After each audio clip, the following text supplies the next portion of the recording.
many years were that you were just floating?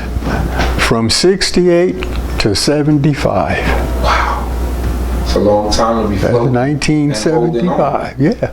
And it was like... Where did you go? Did you go anywhere at all? Because you could have went uptown by Abba Bibbins, but that was in Brooklyn. Yeah, I was in Brooklyn, and I just didn't do that. Where I went was the Union Temple on Eastern Parkway. Wow, with the Jews. Yeah. And They accepted you? I only went on like high holy days, you know. Right. And the great experience I had was I had me a shield with a crown on it. I mean, a regular shield like King Arthur might carry. Right. It had a 6-point and a crown. It was lead painted over with gold. and I went up in there on the Day of Atonement, you know, because we fasted every year.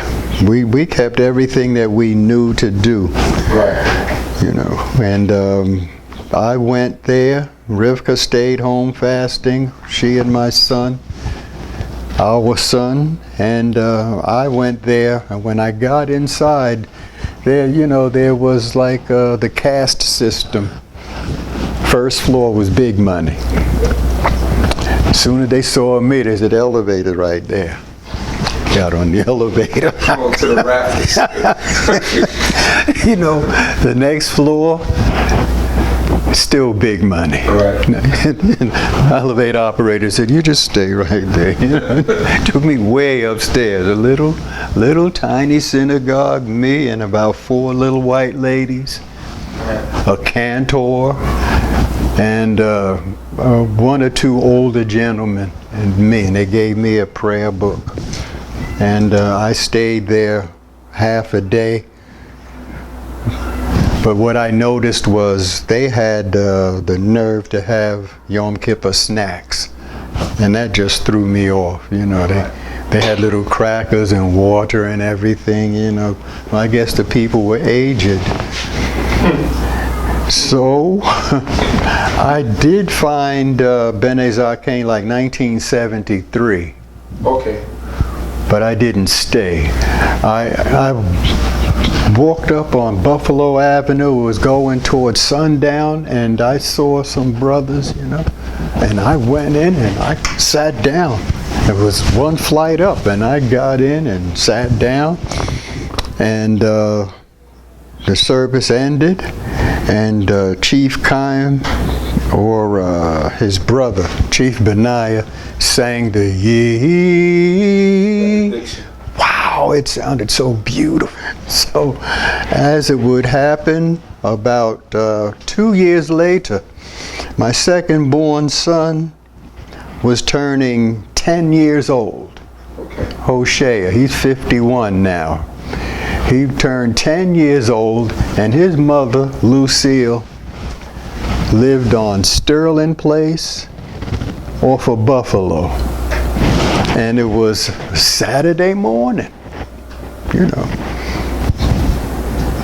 I went by there to go see him for his 10th birthday. It was February 1st, 1975. And I went and I saw him, you know, and I left a couple of dollars. And I said, I wonder if those brothers are still around the corner. And I walked around the corner and I went up the stairs and I hit the door. And a brother named Chief Adino opened the door for me and bowed. He said, "Shabbat Shalom, brother." And I said, "Shabbat Shalom." And he took my coat and hung it up and showed me to a seat, and I sat down. And Chief Simeon was up on the beamer. He said, "We want to welcome that new brother that just came in." And said, and we hope that you become a permanent resident. And I stayed 8 years. Wow.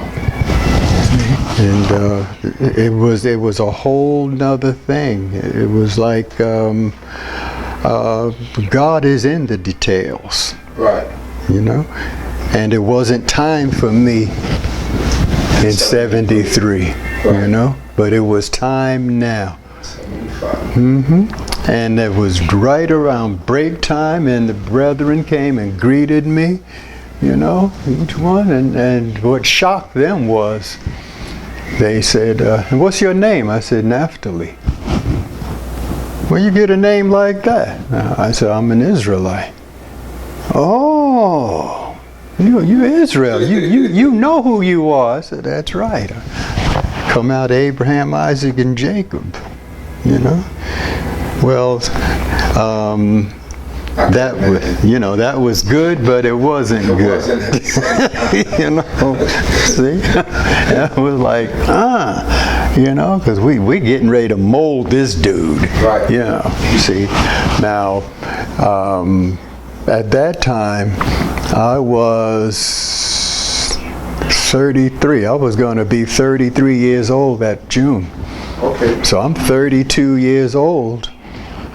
And, go back again. When I first saw Prince ZERIDAH, he was at Chief Counsel's house, sitting on a chair with a turban on.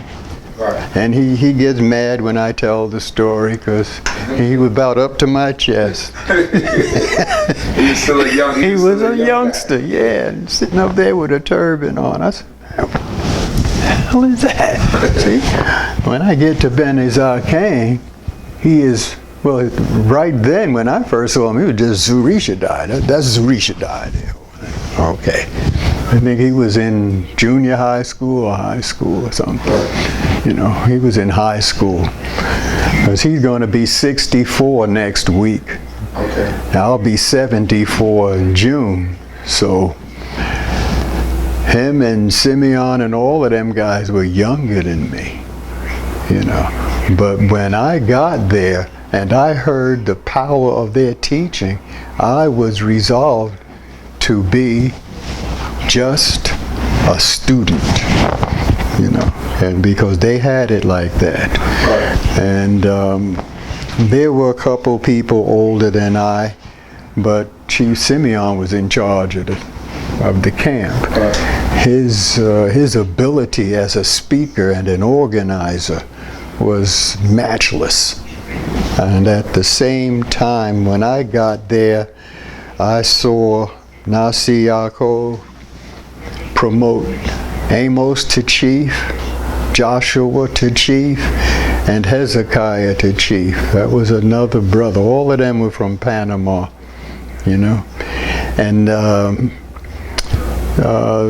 there was a... He was already a chief? He was.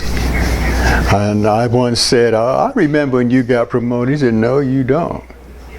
No, you saw Joshua and Amos and them. And I thought about it, you're right. He was already a chief, you see. And they got promoted that same time at Purim. I kept coming back at Purim. I came in on Purim, and then 8 years later or so, Purim again. And Nasi would promote people at certain times, you know.